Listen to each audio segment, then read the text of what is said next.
Hi there. आज की video के अंदर आपको MGT 201 फाइनेंशियल मैनेजमेंट के मिड टर्म के सॉल्व एमसीक्यूज करवाए जाएंगे। ये सॉल्व एमसीक्यू सीरीज की वीडियो है। कंप्लीट सीरीज इस चैनल के ऊपर अपलोड की जा रही है और कोशिश की गई है जितने भी सॉल्व एमसीक्यूज हैं इनके आंसर्स आपको करेक्टली प्रोवाइड किए जाएं और अगर आप इनको खुद से मैच कर लें आपके लिए और भी बेटर होगा। इससे आपकी प्रैक्टिस भी होगी और अगर इसके बाद भी कोई मिस्टेक होगी वो भी आपके सामने आएगी। इसके अंदर सबसे पहला ये है कि इन 2S के अंदर जो है क्या होने वाला है कि you are to receive 10,000 rupees if the interest rate were to suddenly decrease the present value of that future amount to you would क्या होगा।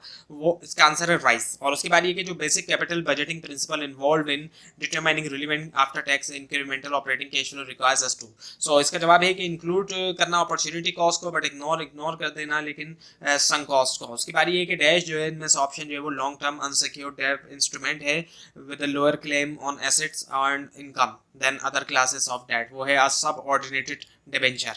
उसके बाद ये है कि इनमें से कौन सा ऑप्शन जो है वो value of shares changes, value of share जो है वो चेंज होती है इन्वेस्टर के परसेप्शन के साथ किसके बारे में, अबाउट दी कंपनीज फ्यूचर और इसके अलावा सप्लाई और डिमांड सिचुएशन। सो इसका जवाब है मार्केट वैल्यू। उसके बाद ये कि जो वैल्यू है डायरेक्ट क्लेम सिक्योरिटी की वो ड्राइव हुई है इनमें से ऑप्शन है वो है अंडरलाइन रियल एसेट्स है। उसके बाद ये कि डिविडेंड डिस्काउंट मॉडल के अंदर इनमें से कौन सा ऑप्शन जो है वो नहीं है incorporated into the discount rate, वो है रिटर्न ऑन एसेट्स। और फिर है हमारे पास कि अगर कंपनी जो है वो इंटेंट करती है स्टार्ट करने एक न्यू प्रोजेक्ट्स और डैश टेक्निक, कौन सी टेक्निक जो है वो अप्लाइड होती है टू असेस करने के जो फाइनेंशियल वायबिलिटी है प्रोजेक्ट की, वो है कैपिटल बजटिंग। उसके बाद ये कि जो ऑब्जेक्टिव है फाइनेंशियल मैनेजमेंट का वो है मैक्सिमाइज करना किसकी वेल्थ को, शेयर होल्डर्स की वेल्थ को। उसके बाद ये इन्फॉर्मेशन जो जाती है गोज इनटू किसके अंदर जाती है और उसका इस्तेमाल किया जा सकता है क्या प्रिपेयर करने के लिए। सो इन्फॉर्मेशन जो जाती है कैश बजट के अंदर उसका इस्तेमाल किया जा सकता है प्रिपेयर करने के लिए फॉरकास्ट फाइनेंशियल स्टेटमेंट्स।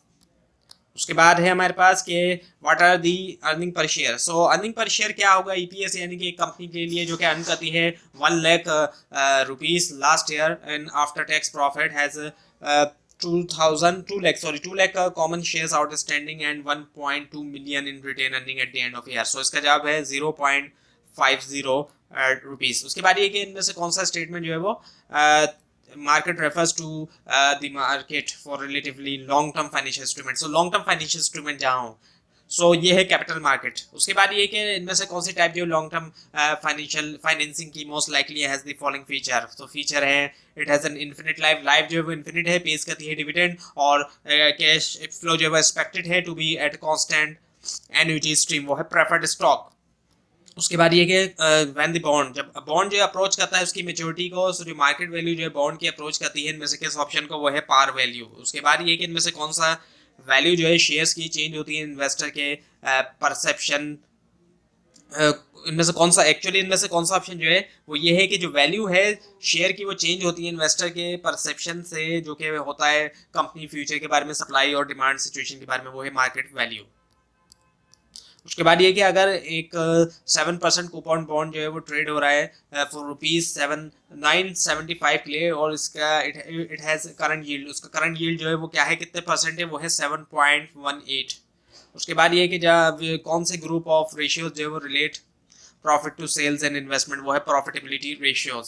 उसके बाद ये कि what are the earning per share, earning per share क्या है कंपनी के लिए जो कि अर्न करती है 1 लाख, अर्न किया जिसने 1 lakh rupees last year in the after tax profit has 2 lakh common shares outstanding है। इसके अलावा 1.2 मिलियन रुपीज है retain earning at the end of year, वो है 0.50 रुपीज। और उसके बाद ये है कि कौन सा ग्रुप जो है रेशियोज का मेजर करता है एक फर्म की एबिलिटी टू मीट करना उसकी जो शॉर्ट टर्म जो ऑब्लिगेशन है वो शॉर्ट टर्म की बात हो रही है, सो ये है लिक्विडिटी रेशियोज। उसके बाद ये कि कौन सा ग्रुप ऑफ रेशियोज ऐसा है जो कि रिलेट करता है प्रॉफिट टू सेल्स और इन्वेस्टमेंट, वो है प्रॉफिटेबिलिटी रेशियोज। उसके बाद ये है कि इंटरेस्ट जो कि पेड होता है ओरिजिनल प्रिंसिपल बोरोड के ऊपर, वो उसको ऑफन रेफर किया जाता है सिंपल इंटरेस्ट के तौर पे। उसके बाद ये कि इनमें से कौन सा ऑप्शन जो है वो नहीं है एग्जांपल हाइब्रिड इक्विटी की, हाइब्रिड इक्विटी की वो एग्जांपल नहीं है, वो है कॉमन शेयर्स। बाकी इसके जो ऑप्शंस है उसके अंदर है कन्वर्टेबल बॉन्ड्स है, कन्वर्टेबल डिवेंचर और प्रेफर्ड शेयर्स है। उसके बाद ये कि डिविडेंड डिस्काउंट मॉडल के अंदर इनमें से कौन सा जो है वो इनकॉर्पोरेटेड नहीं है डिस्काउंट रेट में, वो है रिटर्न ऑन एसेट्स। और उसके बाद ये कि इनमें से कौन सी ऑप्शन जो है वो नीड टू बी एक्सक्लूडेड, ज़रूरत है कि एक्सक्लूड किया जाए जब हम कैलकुलेट करें इंक्रीमेंटल कैश फ्लोस को, वो है सन कॉस्ट। उसके बाद ये कि among the PS given below जो पेयर्स आपको दिए गए हैं सिलेक्ट करें। एक एग्जांपल जो एक प्रिंसिपल की और एक एग्जांपल जो है वो एजेंट की रिस्पेक्टिवली, वो है शेयर होल्डर एंड मैनेजर।